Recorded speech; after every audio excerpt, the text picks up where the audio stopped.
Everybody, first video of the new year. Welcome to 2022, by the way. And I just wanted to do a quick video of this wonderful little optic right here, the Vortex UH-1, or Huey, as a lot of people call it. This is a holographic red dot sight, and it's got a lot in common with your eotechs. And I'm going to give you guys a little background about this thing and why I chose to get it. But I wanted to try holographic red sight since prior to this I didn't own any. I played around with some eotechs in the past. Didn't really care for them too much, and the reason why is my eyes are terrible, and I've actually got a really bad astigmatism. So unfortunately, red dots to me don't appear the same way as they do to people with actual good eyes. So yeah, your average eotechs just honestly look like shit to me. They're very hard to look at, so I tend to gravitate towards more LED style emitters, LED style sights like holosuns, aim points, things like that. But I just wanted to give this UH-1 a shot since heard a lot of good things about it, and here we are. Here we go. We're going to talk about it a little bit. So first things first, this thing is US made. It is not made in China. This is what the mount looks like. If you'll notice, it has no recoil lugs, just basically has a single cross bolt and a clamp QD mount right here. And I will just say regarding the mount is actually not half bad. I know it doesn't have any recoil lugs. It is a proprietary mount, so it is not removable. You cannot replace it. Once you get this optic, you're stuck with this thing. But I will say that for a QD mount, it's actually pretty solid. It does basically have a little retention mechanism or a little retention lever right there that kind of slots into place on the little throw lever right here. So it must be depressed to be able to activate the lever. And basically it just clamps on, but you'll notice it has quite a bit of clamping area on both sides of the mount. This little cross bolt is pretty thick.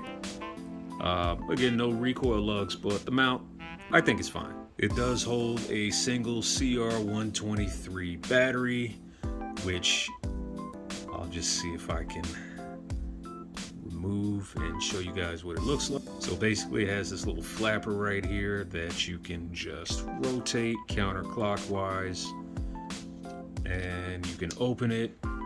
Your battery goes in just like so. Positive in first. It does have an O-ring seal on the battery cap. It is tethered, as you can see. And just, of course, rotate your cap back on clockwise to lock it. And boom, there you go. Alright, it's going to be really difficult to actually see the reticle here, but I think it should be showing up pretty decently in this shot right here. Again, I do have an astigmatism, so the reticle actually looks pretty blurry to me. But I have used it under a magnifier, and for me at least, it does appear much crisper under a magnifier. It is a segmented circle. It is not a solid circle. It does have this nice pronounced triangle at the bottom of the reticle, which is going to be really hard to pick up on camera here, but it's pretty crisp again under magnification, but again to my eyes it looks pretty cloudy. And with that said, it does have a single MOA dot in the middle of the reticle. That dot is actually pretty crisp. It is very sharp, and it is pretty precise. Your windage and elevation turrets are going to be on the right side of the optic. As you can see, it does have a night vision setting, night vision button right here in the middle. Your minus, of course, decrease brightness, increase brightness, and to power the sight off, you actually just basically press both at the same time, and that powers it off. Pressing either the plus or minus after it's powered off will activate it, and it does actually have an 8-hour auto shut off.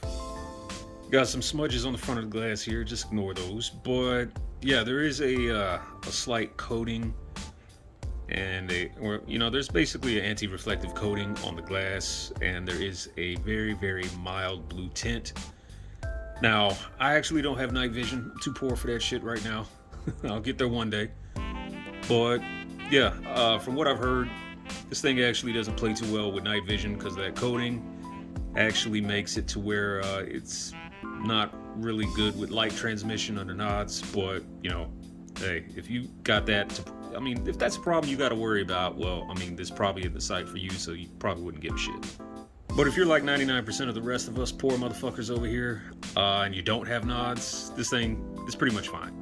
So this site, it compares pretty much directly with the eotech EXPS2. That is the non-night vision variant of the EXPS series of eotechs. Street price on these things is pretty much about $4.99 depending on where you look, which I think honestly that makes it a pretty good value, pretty good comparison to the EXPS2 specifically. Mind you, the EXPS3 is the night vision compatible version of the EXPS by eotech, which is a step above this particular site since it's actually one of the top performers as far as night vision goes, pretty much on the market. But it's about 150 bucks on average more expensive than this thing right here. So honestly, Keen Shot, how do you feel about this thing? So UH-1 Gen 2, it's an interesting site. It's honestly a very interesting site. I like it. I think it does have its place on the market, but I got some thoughts about it. So here we go. Yeah, basically it's a chunky motherfucker. It is chunky. It's got a little bit of weight to it. But with that said, I think it's okay for the money. I think if you're looking for, a direct competitor to the eotech EXPS2, I think this is a good competitor. I think it does compare favorably to the EXPS2. It is a tad bit cheaper. It has a certain aesthetic about it and a certain appeal, and the build quality is good. Don't let what I've been saying get it twisted. I think the build quality on this thing is pretty good. With that said, it does have some definite drawbacks compared to an EO. So what are the drawbacks, you might ask? Well, proprietary mount, I guess. Just depending on how you look at that. The buttons are right here in the back. So one issue I've run into with this thing is, of course, if you mount a magnifier right behind it, you got to space your magnifier out, or you have to look at particular models that don't have any sort of blockage in front of those buttons, because basically, the buttons are in the back. So if you have a magnifier blocking those, depending on what type of magnifier you use and how far you have it spaced from behind the optic, you might actually have issues pressing the buttons, which I found to be pretty annoying. People with knobs will say, it sucks under night vision, yada, yada, yada. But again, I don't have night vision. I can't really speak on that yet. I'll get there one day, but I guess I'll just have to take people's words for that. So just, be mindful that this thing might not be the greatest under night vision. But if you're buying one of these, you're probably not buying it for use with night vision. But if you are, maybe consider something different, like an aim point or an eotech EXPS3. That might be a better option for you. But yeah, probably the biggest drawback about this thing is just kind of how it fits into the market. Honestly, I like this better. I really do. This is a holosun HS510C. This is kind of a ubiquitous sight on the market right now. A lot of people have them. It is an open style emitter. I know that's a drawback that, a lot of people would say, hey, well, it sucks compared to that because it's got an open emitter. It's not closed like a Vortex, and it's not holographic. Well, yeah, I get that. But with that said, to my eyes at least, again, got an astigmatism. The reticle on this thing is crisp as fuck compared to what appears on the Huey over here. This thing is also right around about 200 bucks cheaper for what it's worth.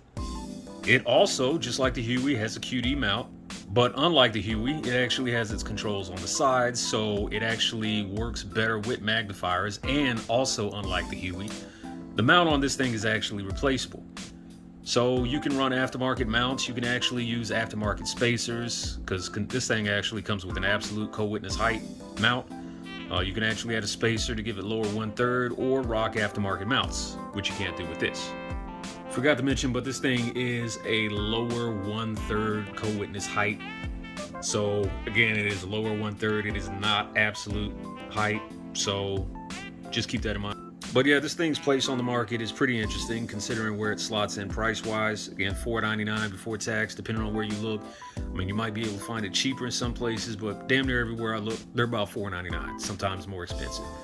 With that said, it does allegedly have higher battery life than the comparable eotech EXPS2 and the XPS2 series of holographic sights.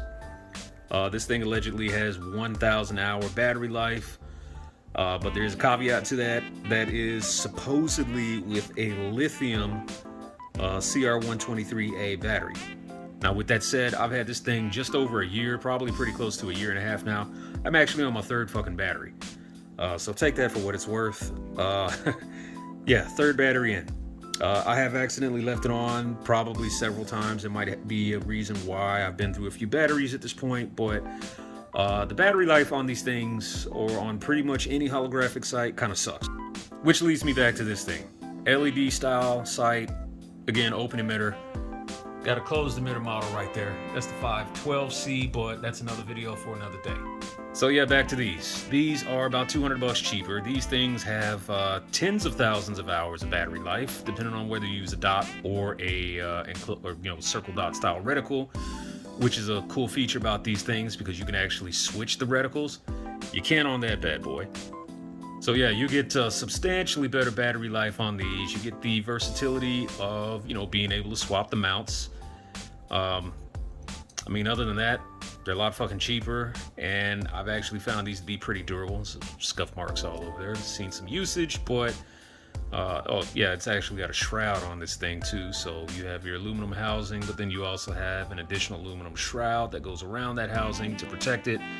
Yeah, open emitter, I know, but I mean, unless some debris gets like right in front of that emitter, it's really a non-fucking issue. So just what I mean by that, like say you take your finger here, you can block the emitter. You move your finger, it's back. See, kind of like magic. But of course, you can just clean the emitter off. I mean, it's probably not that big of a deal unless you're like subjected to mud or some sort of sticky material that can kind of work its way in there. Then it might be a problem. But I mean, unless you're in the most absolute, disgusting, adverse of conditions, this thing probably going to be tougher than you'd expect. The mount might be the weak link on this thing, but I mean, I found it to be durable enough for my usage at least. Would it survive military testing? I don't know. But then again, I don't know if that one would either. So yeah, with that said, for $499, you got a cheaper option here. Ooh, shit. You got a cheaper option here. Might be a little more versatile, might be a little more user-friendly, and definitely budget-friendly, that's for sure. Then you have a slightly more expensive option, such as the eotechs, the XPS2s, and the EXPS2s. Honestly, just keeping it real with you, I'd probably opt for an EXPS2 or even the EXPS3 before I buy one of these. Not to take that as, a slight against this thing, but I'd say considering the cost between the EXPS2 and this thing are so close, I would probably opt for the eotech, honestly, myself. They both have lower 1/3 co-witness height mounts. They both have quick detach mounts, but the button placement on this thing is a kind of a big con for me. The allegedly higher battery life on this thing versus the eotech. I mean, keeping it real, the battery life on both of them kind of suck, especially compared to one of these. So, I mean, that wouldn't be one of the biggest selling points as far as I'm concerned, because we're talking about, a difference between the two of maybe dozens or hundreds of hours at the most, tens of thousands of hours with this bitch right here. So, something to consider. The eotechs do have the protective aluminum housing going around the casing of the. This thing, on the other hand, has a pretty sturdy housing, I would say. It is aluminum. but as you can see, the thickness of the material, I mean, it's a couple millimeters, you know, maybe 2-3 millimeters thick all the way around. It's kind of hard to tell if it's thicker on the sides, but I mean, the thing seems pretty beefy. It's definitely got some weight to it, but the one thing I would say that the eotech probably has over it as far as build quality goes is the eotechs do have that protective shroud that goes around the housing, which just gives it a bit, you know, a bit more ruggedness as far as I'm concerned. The mount on this thing may be another potential weakness compared to the eotech. Again, you only have a single cross bolt. You have no recoil lugs or anything that would lock it into place on your rail except for that one little bolt and then the clamping pressure that the mount provides, and that's it. Still a decent mount, but maybe a perceived shortcoming versus something like an eotech. So yeah, I like the sight. I think it's good. Would I buy it again? Probably not. Just keeping it 100. Probably wouldn't do it again. Probably buy an eotech instead, or just buy more holosuns. Anyway, yeah, that's pretty much how I feel about this thing. Yeah, if you have any questions or got any comments about it, just drop it below. Oh yeah, it's a Vortex, so yeah, supposedly it's got a really good warranty, but you know, I'm just the type of person that I don't really want to fucking use your warranty. You know, I do appreciate a good warranty, and you know, I'm not really ragging on a company's, you know, willingness to stand behind the products, but I'm the type of person that, like, I don't want to use your fucking warranty. I want something that, you know, is going to last as long as possible, you know, maybe even a lifetime. But, you know, that's not necessarily realistic with electronic items and items that see hard use, but still, I want something that'll stand the test of time and will pretty much withstand anything that I throw at it, which, me being a civilian, probably ain't going to be that fucking much, but still, I just want to have peace of mind knowing my shit's going to work. But yeah, if you got a good warranty, that's great. So yeah, great warranty on these things, lifetime warranty from what I hear. And yeah, even still, I'm gonna probably take one of these or buy more of these in the future and just, you know, enjoy it for what it's worth. But yeah, with that said, you got any questions or comments, drop them below. AMG UH-1 Huey. Hey, that's just how I feel. Hey, thanks for watching the video. Like, subscribe, share, and all that shit. And have a great rest of your day.